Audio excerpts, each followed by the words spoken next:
It's the last trading day of 2017. Hard to believe in what a year it's been. The S&P on pace for its best gains in nearly 4 years. Joining us now is Mona Mahajan. She's Allianz Global Investors' U.S. investment strategist. She's here at Post 9 next to Peter Costa from Empire Executions. Welcome to you both.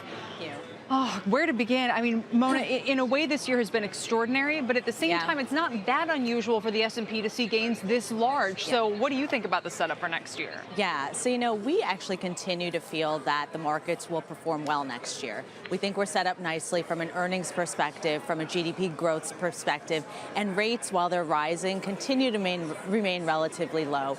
We see mid-single-digit S&P returns for 2018. We don't see the same 20% plus type returns that we've seen this year. Well, not like anyone saw it this year, by the way. Yeah, it's funny because it's been such an amazing year for investors. NASDAQ up 30%, S&P up 20%, but we don't see, the only time you really see a huge bear market is typically when you're entering a recession or you're in a recessionary environment, and that's just not on the horizon for the next 12 to 18 months in our view. Peter, it took you a while to become a believer. Yes.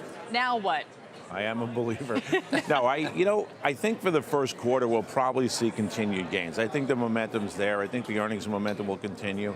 Going into the second quarter and third quarter, I'm not so sure. I mean, I like to remain cautious. I was very cautious at the beginning of the year. I thought the valuations were a little bit ahead of themselves, but the earnings did catch up. I mean, the earnings have been they've done very well this year.